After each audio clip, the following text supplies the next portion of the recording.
Hey everybody, I'm Lee, and this is Grimmleighs. Welcome to the show. It's the first live stream that I've actually managed to successfully pull off, so how exciting this is.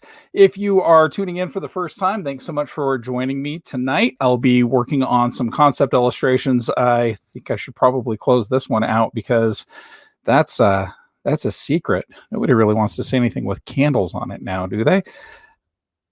Yeah, let's move into something new. So tonight I'm going to be working on some concept illustrations for my August Patreon content. My patrons, they decided they wanted to see a creepy plant monster or a weird plant monster. So that's what I'm going to be working on tonight. So if you have any questions while I'm drawing, please leave them in the chat and I'll respond to them as soon as I see them. And again, thanks so much, everybody, for tuning in. Actually, I'm going to take a second and make sure that people out there know that I'm actually recording right now. Well, anyway, not going to worry about that so much. We'll get straight to work. So I work on a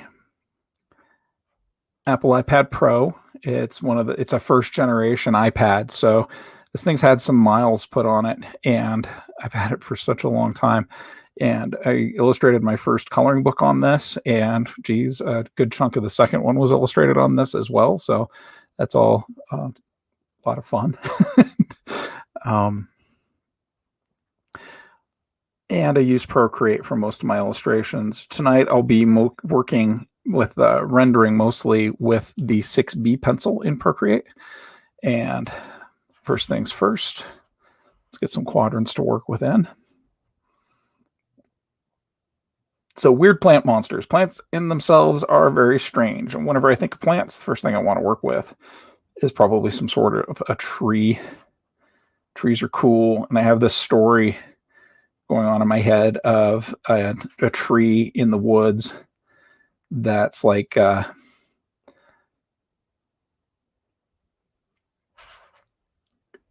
giving gifts to kids, like in a creepy sort of way. So I keep thinking of this little girl who has a brother, and that perhaps her brother is acting strange ever since he found this weird toy in the woods, and he keeps talking about wanting to go visit the tree. So and then her best friend starts acting weird, so she tries to get to the bottom of it. I like to do stories about kids in peril. I don't know why. I think kids are cool. I think kids are really natural protagonists, so that's an easy topic for me to get excited about in the first place. So all right, there's my tree.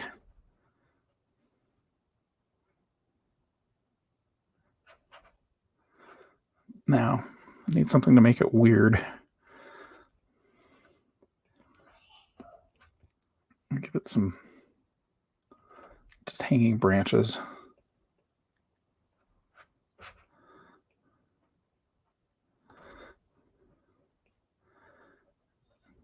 And some pods. Pods are always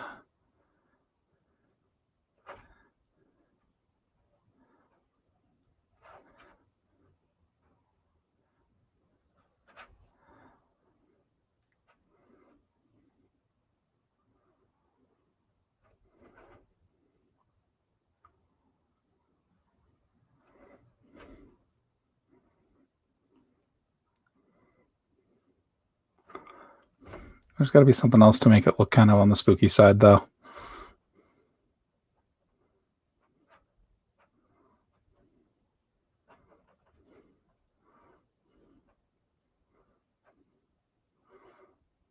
We go with the standard Grimmleigh look. Give it a massive underbite and some scraggly teeth.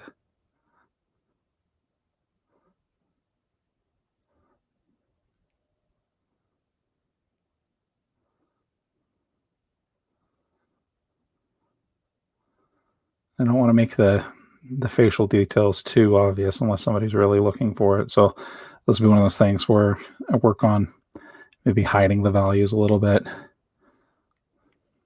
the tone and the values.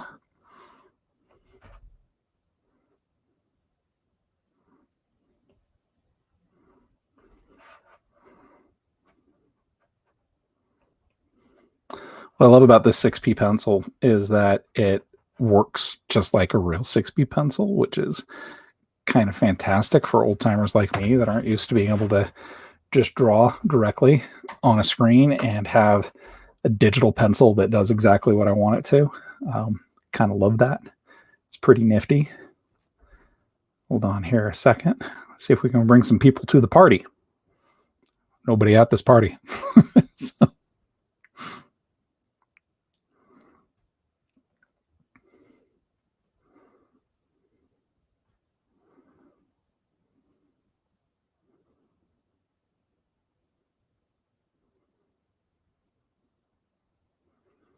It's the concern I had when doing this first live feed is not publicizing it correctly. And that's something I definitely did not do. Didn't really tell people that this was going on. So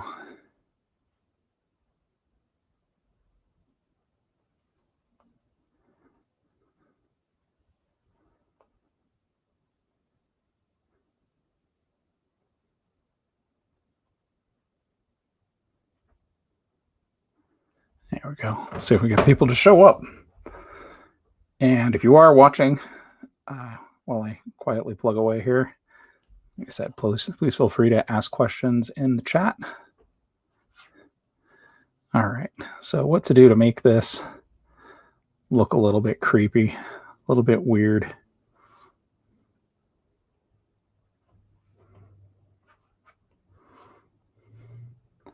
Right now, it just looks like it has balloons growing off of it.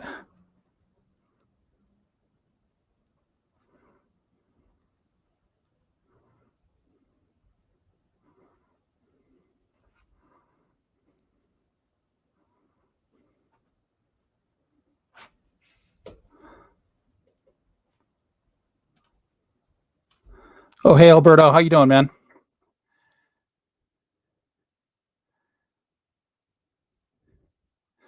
All right. So Alberto Alfaro is asking if I have any insights to Procreate. I've been using Procreate since 2016, and it's a really good program. And the funny thing is I just found out this week about some features that I didn't even know were available in it. So it's always a work in progress with all of this stuff. So I found that for the longest time I was using just a regular when it came to the brushes I was using. I was almost always using this technical pencil right here. I always thought the technical pencil was cool, and you can see from the lines, it's like it gives you some pretty good line detail. But lately, I've been using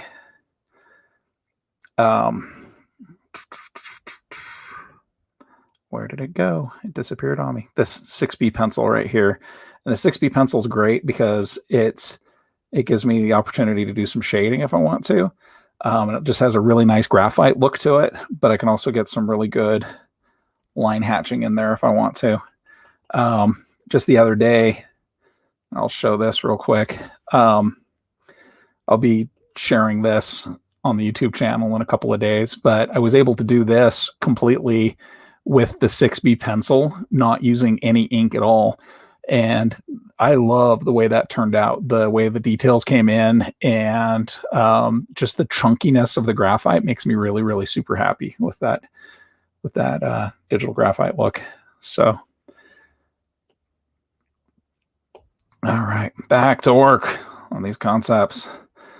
So what would be kind of cool is to make it look like there's something in those pods. So let's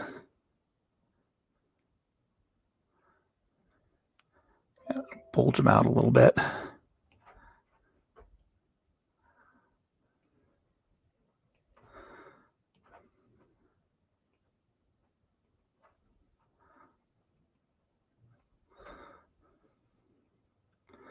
What I thought would be creepy with this particular tree, and again, he's too cartoony for me right now. It might be fun for like your standard Grimmleighs monster, but for the kind of story that I'm trying to tell, kind of a spooky contemporary fairy tale. He needs to be a little more frightening, a little more menacing. So this one I will probably use for like a Grimmleighs coloring page, but not so much for a story that I want to tell. So, and he's fun. He's just a little too cartoony. So, do you have any other questions, Alberto?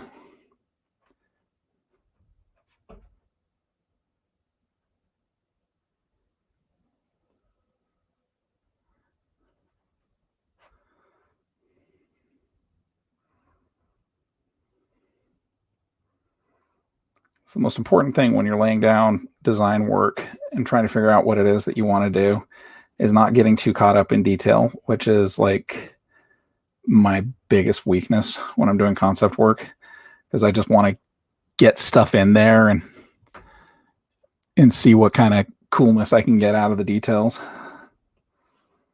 But this is the scribble stage. This is the getting your hands dirty phase. And this is also where I can make sure that I fix 90% of the mistakes that I might make. Like right there, I already messed up my light source. So get my shade values there.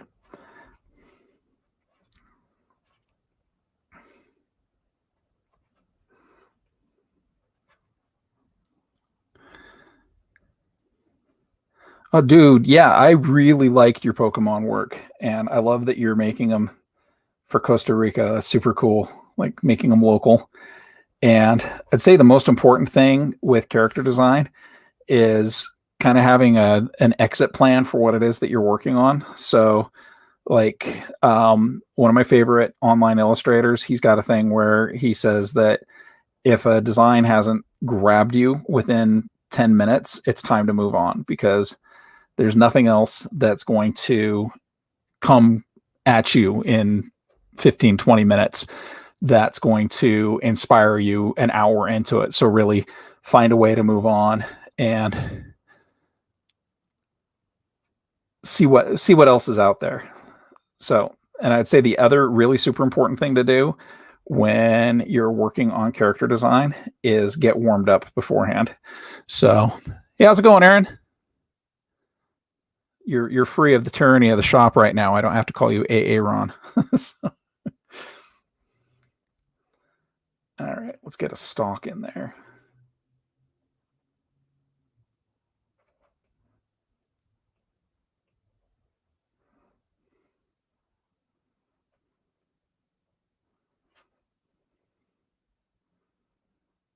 Unfortunately, I'm feeling really cartoony tonight, so I'm just afraid that everything I draw is going to come out.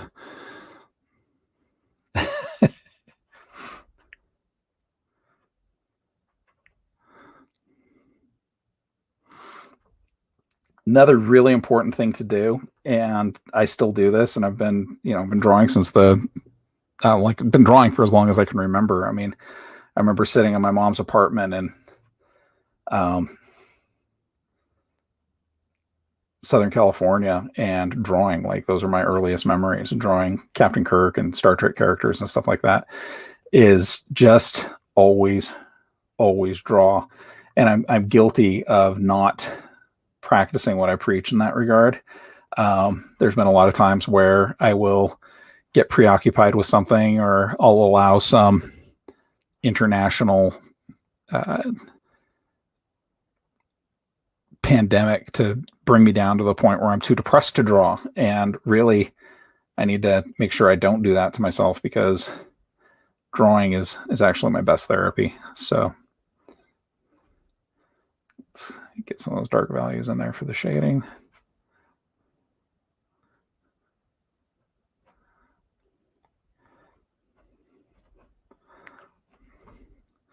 And I always find, like, my biggest challenge always in the past was hands. Like, I always had a hard time drawing hands when I was a kid, when I was a teenager. Even like my first couple commercial jobs that I had, it'd be like, please don't ask me to draw hands, because they're really tough. I mean, they have a dimensionality to them that doesn't exist in the other parts of the body, except for, maybe the feet. But So now I make myself whenever I have the opportunity and nothing really to do, nothing really to draw. I'll just work on hands and draw them over and over and over again. I guess always draw what you fear the most. So, I'm glad to see your drawing, man. That's good. That's good. Oh, sorry about that. I didn't mean to cough in everybody's ears there.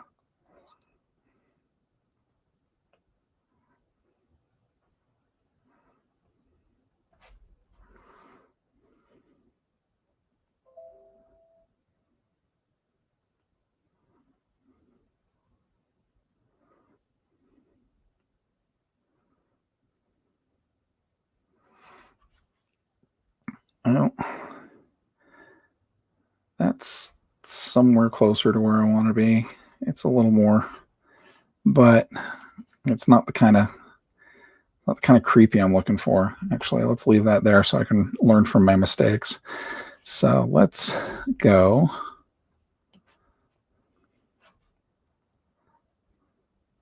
Let's make it more ground-based.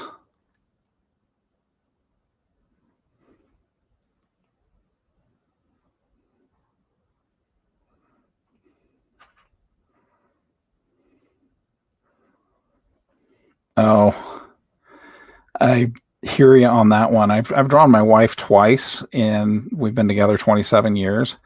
And the one that I drew of her when we first started dating was like, it was up on a wall in her grandma's house for like the rest of her grandma's life. And I remember when I drew it, I was really proud of it because I was in my, I was in my mid-20s, and I was at that point kind of coming into my own a little bit as far as design was concerned.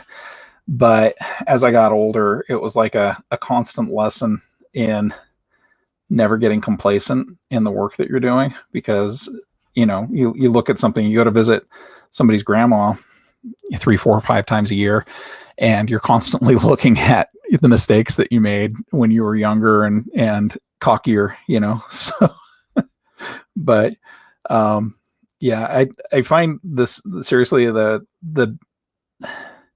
it's the people you see every day that are hardest to draw, because like I could describe my wife's features blindfolded. I could tell you pretty much every freckle on her face. I could tell you about the little ring that's around the iris of her eyes. And I could tell you about all these really cool little features that make her who she is in the face. And yet I probably would be challenged to draw her. But you give me somebody who's got like a really challenging face, like Willem Dafoe, right? That guy's face. And you could screw up on that thing for days and still have a pretty good likeness of Willem Dafoe when you got finished, because he's just so broken, and broken's really cool and interesting to draw. So, okay. So for this one, let's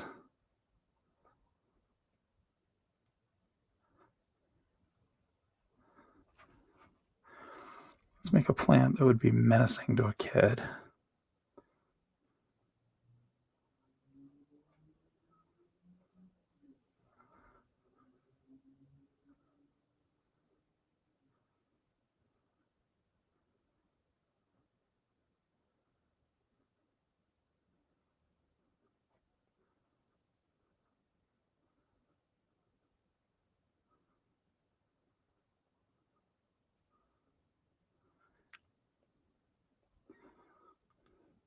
So it's like the idea of a plant or something menacing. I mean, you listen to the IOP story, and that's all about, nature doing people in. And I'm not sure if it's my, hippie upbringing or what, but I always like stories where nature gets even. So the idea of a Venus kid trap, something that is out there and disguises itself somehow. So maybe a plant that grows a doll at the end of its stalk in hopes of catching a kid and eating it up when it has the opportunity. That could be a lot of fun. Okay, so let's drag that down a little bit.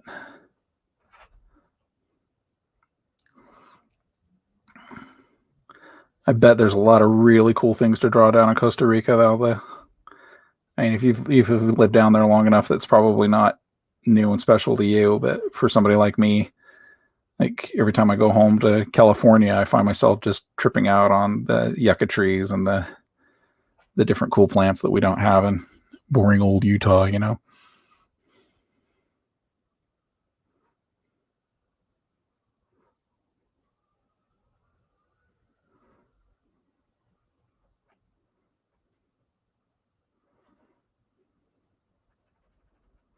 Yeah, that one might be a fun one for the Patreon.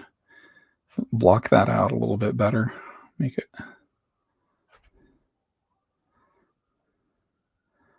get some more worked up in there.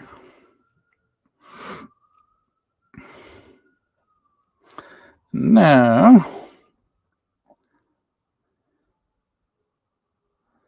how about something kind of inspired by our hermit crab? I'll have to get some reference for the skull, but some kind of plant that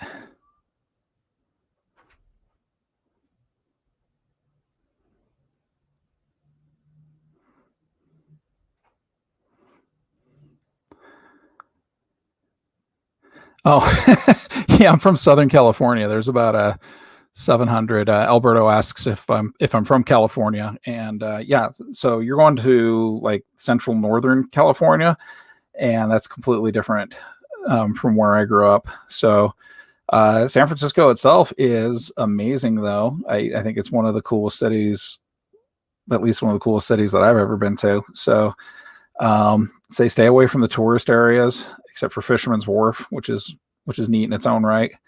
But it's an adventure. Like every street's an adventure. So there's some really cool areas, though. A lot of good food too.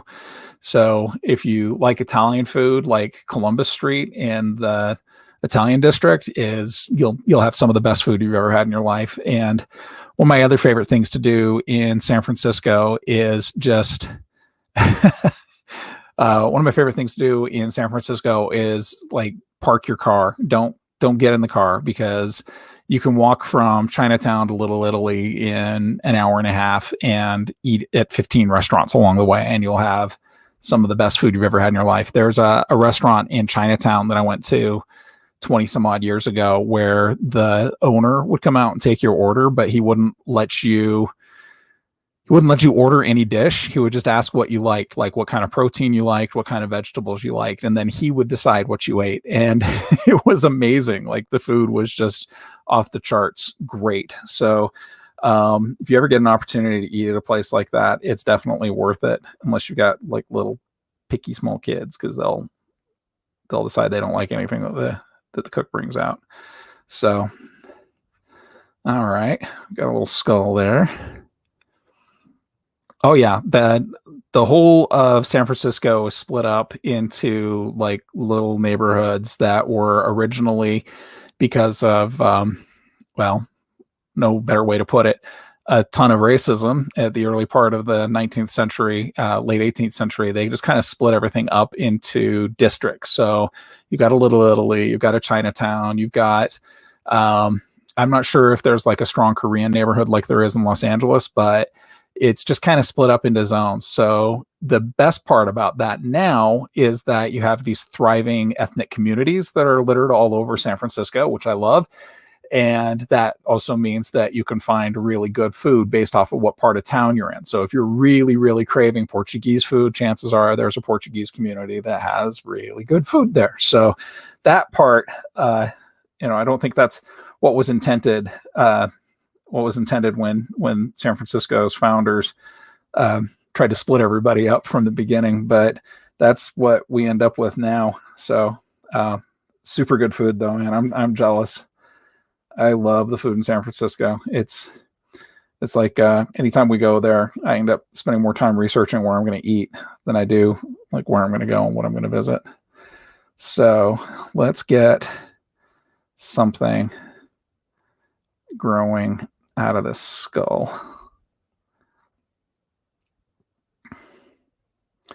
And you're welcome. San Francisco is great. Enjoy it. Go to the beach. It's not like Southern California beaches. It's like a colder, mistier, drearier beach. And I'd also say the Presidio area is really cool too. Like the area that's just down from the Golden Gate Bridge. There's a lot of fun stuff there, and you can definitely like hike around there, around the state park that's there, and then go up to the bridge and cross the Golden Gate. I mean, it's such a touristy thing to do, but it's also kind of a cool thing to do. The Golden Gate Bridge is massive, and I don't think you realize how big it is until you've crossed halfway across it and then chickened out and ran away, because that's what I do. So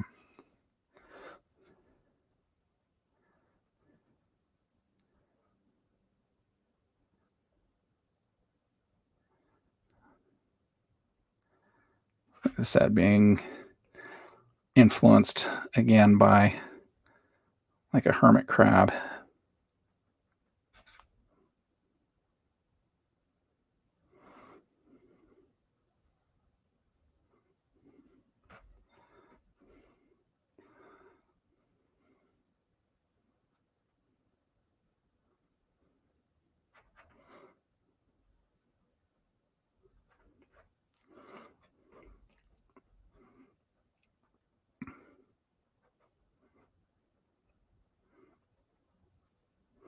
I think I found my winner right here. I'm already intrigued by it. I just have to figure out how to tie the vegetation into it.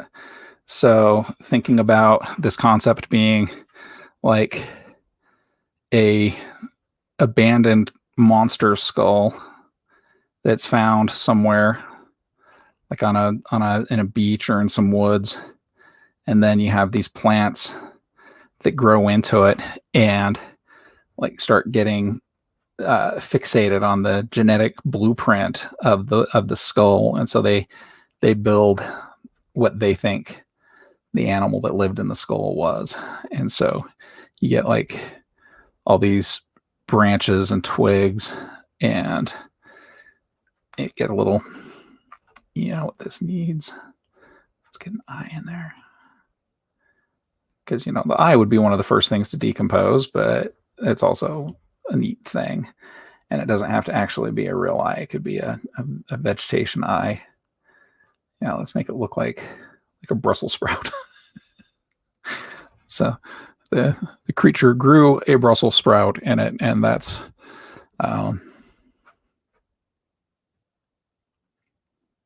hey Joe, how's it going, man? Thanks for popping by the feed. I only make it look easy because I've been doing it for a long time. So I took to digital illustration very, very quickly, because it was allowing me to basically take a sketch pad with me everywhere that didn't require a lot of paper. Yeah, I think we have our winner right here. So that's the guy. And just for fun, we'll copy that and go open a new page. Oh, if you see anything on here you want to take a look at, and that's what I was saying about having a sketchbook that could follow me anywhere, is I've literally just been able to, all my drawings that I've done over the last little while are on here, and my youngest kid's Etsy shop is on here too. But so, D&D characters for friends, I've got them on here. So I've got them forever. I've got, and it doesn't take a lot of space, which is awesome. Here's my undead steampunk character. He's carrying the shovel that he was buried in his grave with. So he's a lot of fun too. I've got so many drawings in here. The Grimmleighs comic pages, they're all in here without the words. So I just like to go through here every once in a while and revisit that work. So, and this is the last page I did for the Grimmleighs comic, and I love this. It has so much menace that I got depressed afterwards and couldn't work on anything else because I was afraid I wouldn't be able to match the menace of this. And turns out I just needed a break. There's nothing wrong with taking a break. So All right, let's get something big. Oh, and it's the beginnings of Mandelabra. I just need to continue to draw more and more candles on this poor butler's hands. So, all right, let's get to a new screen. And this will be derp, derp, derp. This will be the base of that creature. So we've got that to work off of.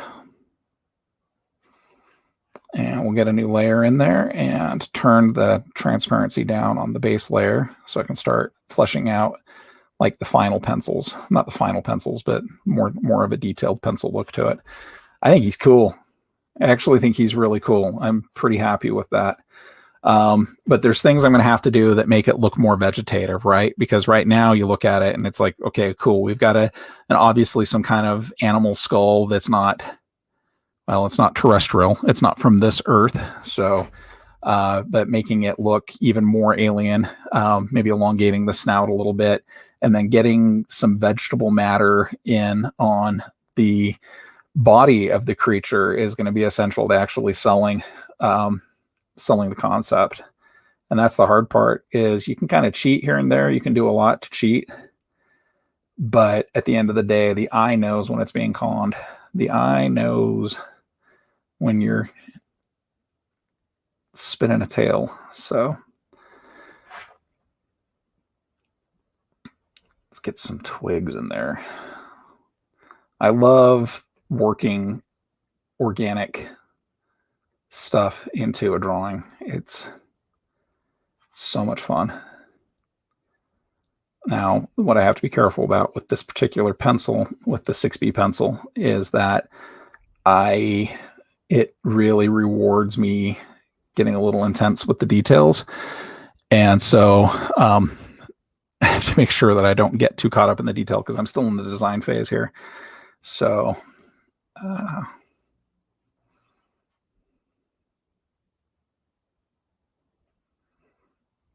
get a bulb of some sort out there.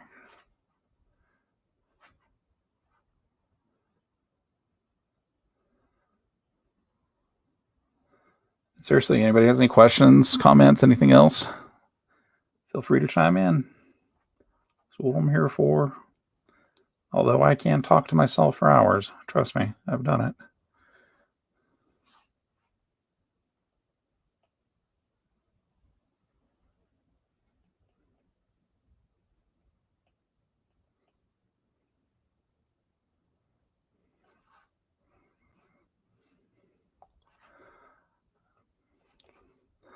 All right, I think what would be cool with this guy is I need to look at like some cabbage leaves or something. I think, if I remember right, cabbages are kind of striated like this. I'm only going with a cabbage because it's, in my head, it's bulky and could look cool.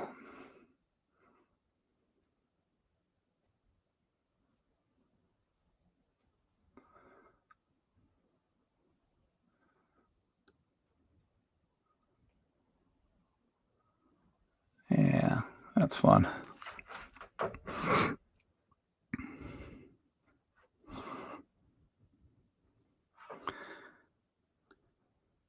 Like if you're wanting to draw a lot of wood, the best thing to do is just, next time you're in the woods or you're around any kind of forestation, just pick up sticks and draw them really, really close to you.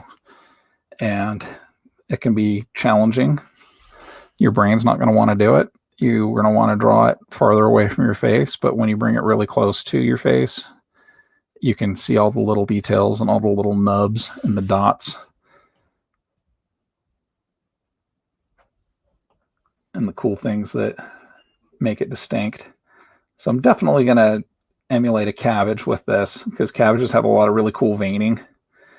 I think about monsters like Swamp Thing, and like the most effective Swamp Thing drawings they have all that veining on it. You know, it looks really cool. Gives you that idea. Yeah, you're exactly right, Joe.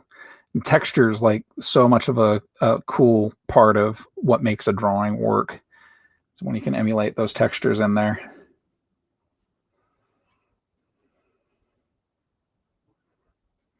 I'm going to get ahead of myself down here.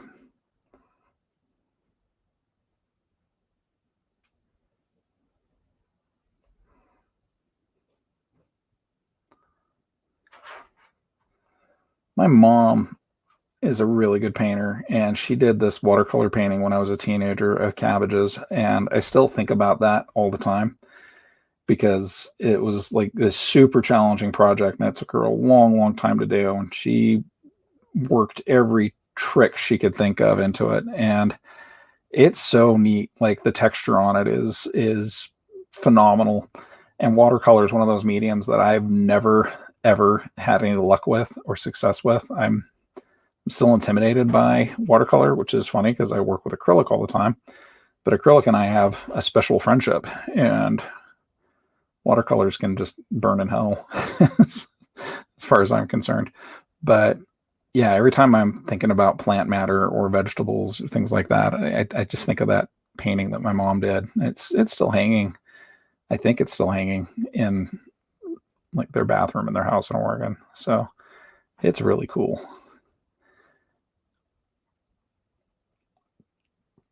So the hardest part with this is going to be like making a realistic enough looking vegetation that's, you know, not only vegetable, but, and I'm doing it without reference, which is really silly, but getting a good look for this where it is obviously muscle and tissue, but at the same time, making it look like plant matter so that it's not, you know, it's not muscle tissue, that it's plant fiber. And I think getting some, you know, obviously using leaves instead of fur, that's an easy enough choice.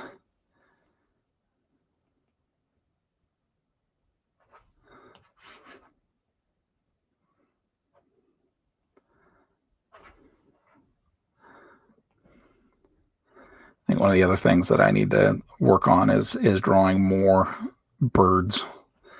I find birds challenging, and I think they're really cool when they turn out right. So I want to draw more crows and owls.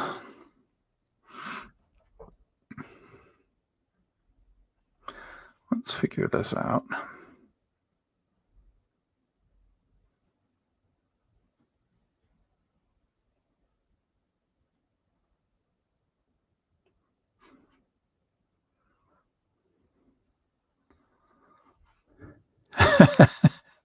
I will draw more birds.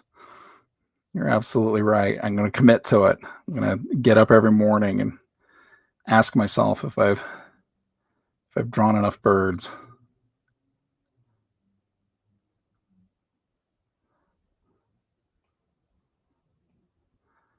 I drew a bird on this druid. Like there's an owl. He's just a quick squiggle owl. Well, if I wake up and say if I've drawn a bird today, my answer right away is going to be no, because I just woke up, right? At least in theory. But if I wake up and I have a fully rendered bird on this tablet, I'm going to be the happiest boy in the world. That would be super cool if I started doing some night drawing. Try harder, you try harder.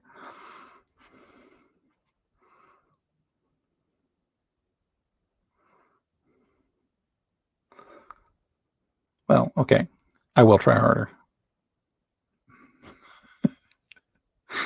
Okay, so I get what you're saying. Maybe the dog did do it. Maybe the dog did the drawing. If I wake up and there's a fully rendered bird drawing on my tablet, then yes, maybe the dog did it. But maybe that's how I get the dog to start paying room and board, is by capitalizing on this obviously very gifted canine bird illustrator.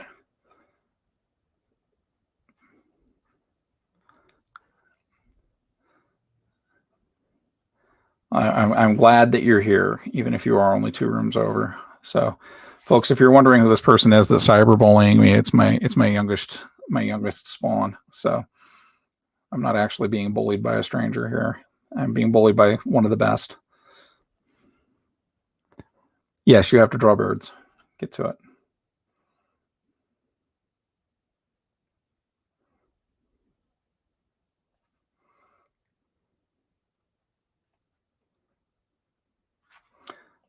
That's not right. That nose is not right.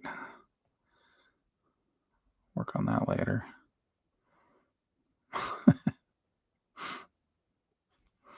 Did indeed learn from the experts.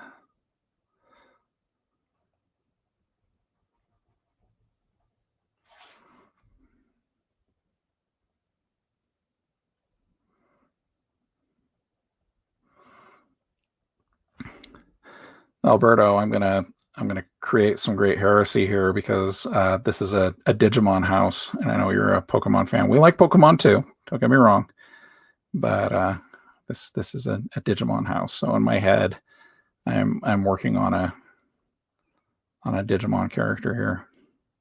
But I can also say, Alberto, that you may have inspired me tonight because you were talking about your Costa Rican Pokemon, and I started thinking about how cool the whole digital monster concept is. So that's kind of what came along here. Is there's a Digimon character named Agumon who I think he's wearing the.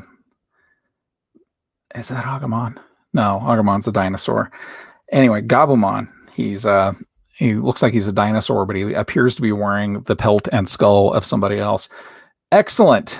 You can't, when it comes to digital monsters, you can't. I don't think you can really choose an overall winner. There's some stuff about Pokemon that I think is amazing. Like Psyduck is probably one of the greatest creatures I have ever laid eyes on, and that was love at first sight. Like I remember the first time that I saw Psyduck, it was a vending machine toy. He was inside a little plastic egg, and he was holding his head, and I was just like, this guy right here, this guy's my life right now. Just I'm gonna get this 50-cent machine toy and cherish him forever because he's my neuroses made real. Got to figure out that nose here. It's gonna make me a little bit bonkers.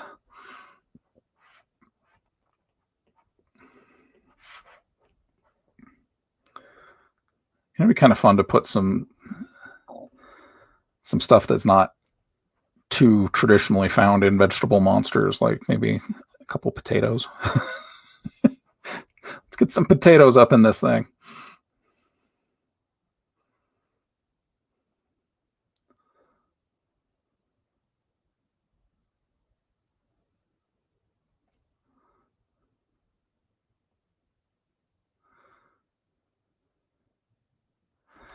Is what would.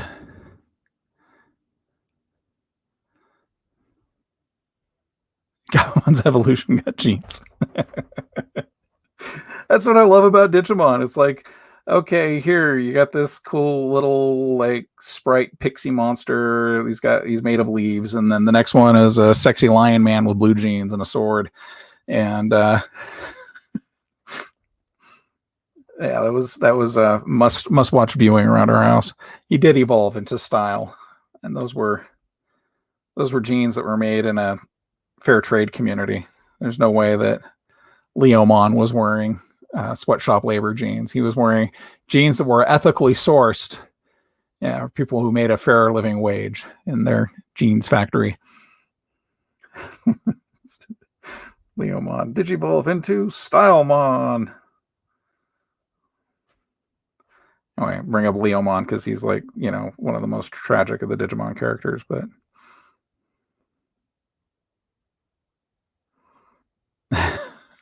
Patamon is not a loser.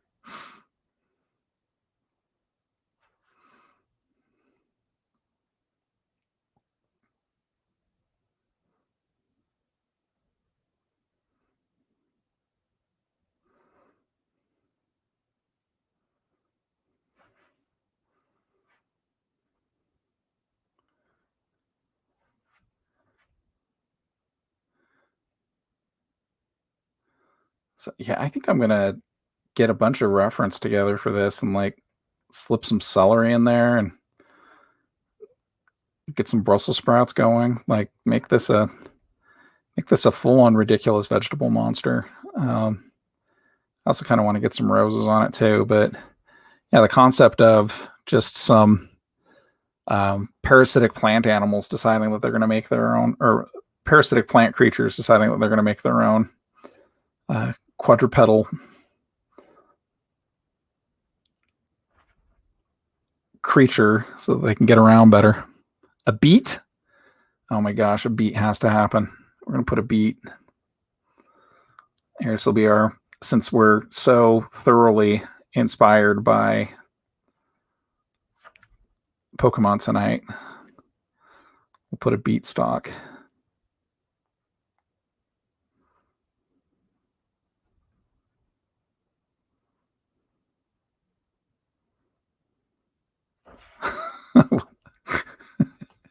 I will not drop the beet. So I might have to pull that up a little bit to make it look more like there's a beet growing out of its skull. But now, that's perfect. That is exactly the kind of absurd that I was looking for.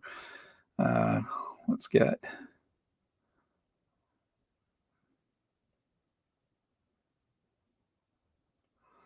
Oh yeah, we got to have some fungus in there.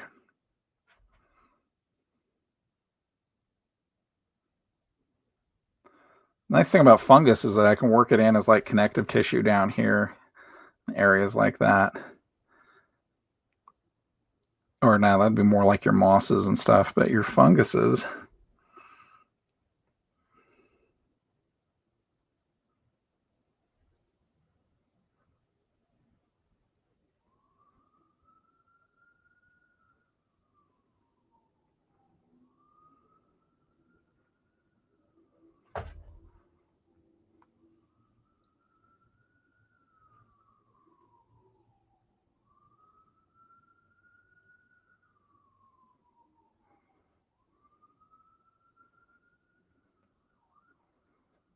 I was thinking of roses, but that's a fantastic idea, Joe. I'm totally stealing it. We're gonna get some mushrooms on this guy.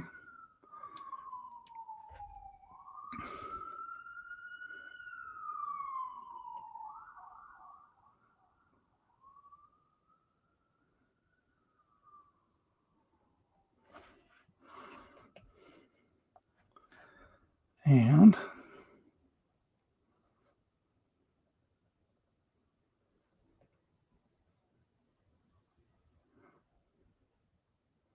I think what'll be fun about this is if I do the vegetation right. Hey, Benson, how's it going?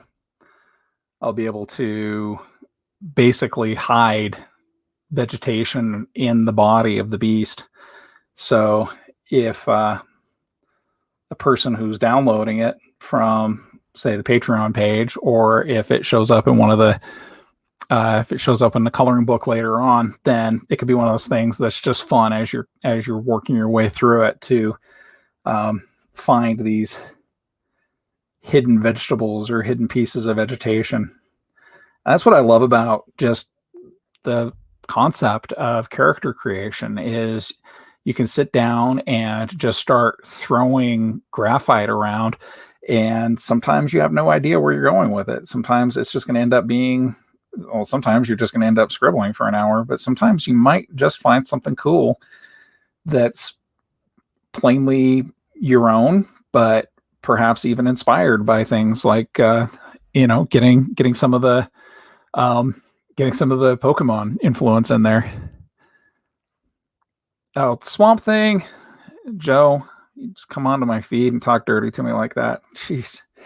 I mean, thank you. Swamp Thing is amazing. I have like a whole segment I want to do on just the roots and origins of Swamp Thing and the inspiration that Bernie Wrightson had when he was creating the character and putting him together, and just that stark detail that he was able to do. And the guy was working with like speedball pens and India ink, and still would do these incredibly rendered full sheets of art in next to no time. And just a god, Bernie writes. And so yeah, you're right, we need some roots. You need some roots just dangling down there. Actually, kind of gets me thinking over here. Let's make this a little more on the weird side. Right now he's looking more like a plant that wants to be a dog, and not like a plant that's trying to remember what a dog is. I think that would be more on the creepy cool side of things. That's my catchphrase now, by the way. And hopefully folks will never get tired of hearing me talk about creepy cool things, but that's what I love right now. I need to watch more of the Swamp Thing show. The problem is the Swamp Thing show that was on DC Universe has not made its way over to the HBO Max app yet.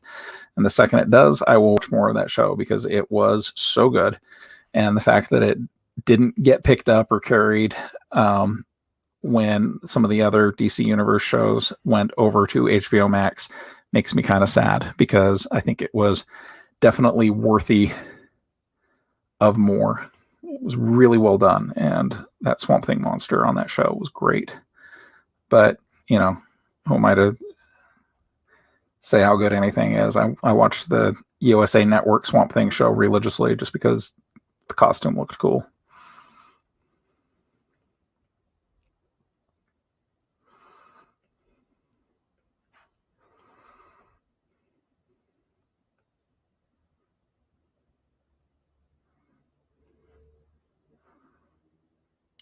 Yeah, I think anything that, unfortunately, like, I think HBO is doing some great programming, but it feels like anything that has anything to do with Warner Brothers in general tends to get completely jumbled up and mixed up and screwed up.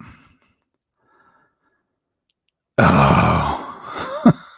Well, Alberto, when we get down to Costa Rica, you're going to have to show us the Swamp Thing show. Try explaining that to your family. You're like, who are these guys? They're here to watch Swamp Thing. I told them it was on.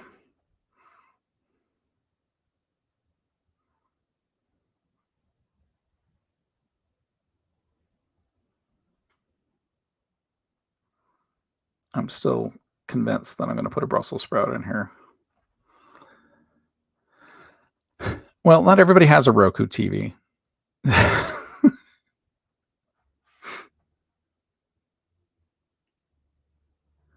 But yes, the indignity of having to watch Secession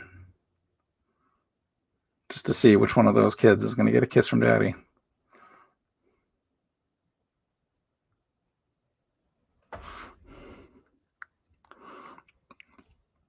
All right. Well, when this guy gets cleaned up, this is just the more detail layer. Get another. All right. Geek Show goes to Costa Rica. We're going to put it in the books. As soon as COVID's over, we're going to get everybody on a party plane to Costa Rica, and that whole country will never be the same.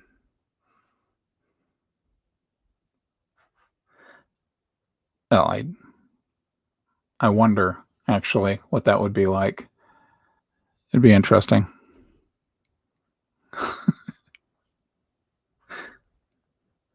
Kieran Culkin. It's an amazing example of actorhood right there.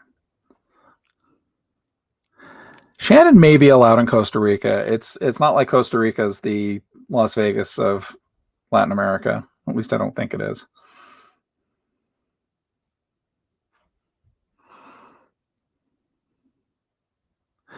You're absolutely right, Benson. The Star Wars Experience Hotel, let's be honest, that's the most ridiculously... I'm not bagging on the Culkins. The Star Wars Experience Hotel is probably the most ridiculously overpriced thing I've ever heard of. I'm not saying I wouldn't do it if I had tons of disposable income, but I also think that there's a lot of good that could be done in a local community with that much money. But on the other hand, maybe being in that kind of immersive space experience would be great. So first, we'll solve COVID, we'll end homelessness and hunger, and we'll make education free for the masses. And then when that's done, I'll go to the Star Wars Experience Hotel, because then I will think that I've done what I needed to do with my money. All 48 cents of it. So, yeah, I have a few friends who've been down to Costa Rica, and they just had the best time down there. Oh, I should ask you, Alberto, is there anywhere I could go in Costa Rica and just like have a monkey hang out with me? Because that's like on my bucket list. So, I mean, ask anybody who's known me for more than 15 minutes. I love monkeys.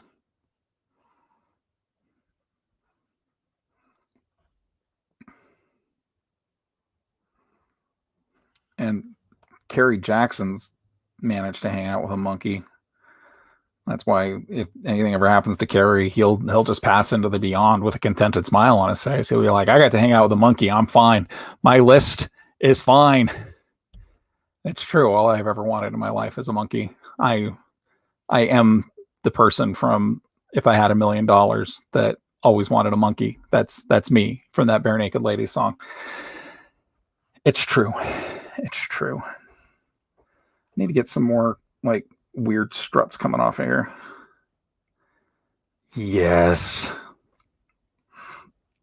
It wouldn't be stealing if I was there. I'd be freely offering the monkeys food.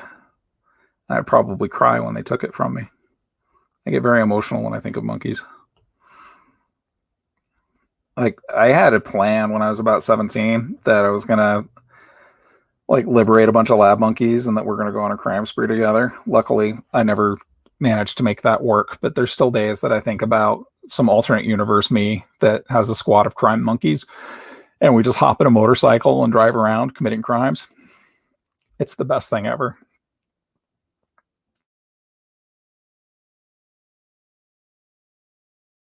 So it turns out 1 hour of talking really does do a number on my vocal cords. I didn't think that was going to be possible at all, but it's true. Even I can talk too much. So,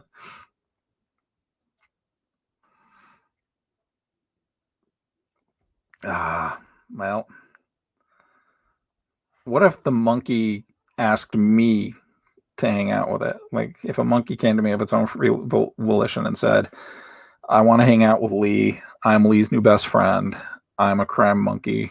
And if he wants to wear coordinating clothes with me, that's fine. We can wear matching outfits. Because I can totally think of like Panama hats that me and this monkey could wear. I don't think any law would actually pertain to that.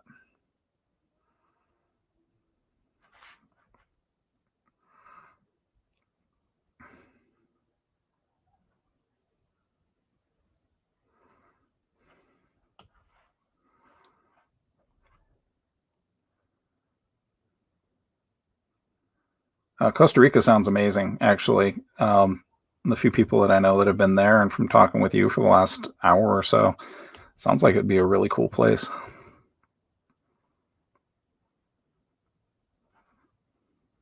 Okay, monk. Start up talking. Yeah, I have to be careful. I've got a full day of recording at the day job tomorrow, so I have to make sure I don't completely fry the voice out. Otherwise, things get really interesting. That, and I don't want people thinking that I'm there to do their dirty talk radio. You know how these people are. All right, so now I just need to figure out a background for this guy, and I think I'll work on that off camera, because I promised myself the first live stream would only go for an hour, and we just hit that 1 hour mark. So you folks are awesome for joining in. I'm going to try to do this every Tuesday. I'm not going to be able to do it in 2 weeks, but next week I will definitely be doing a live stream from 7 to 8 p.m.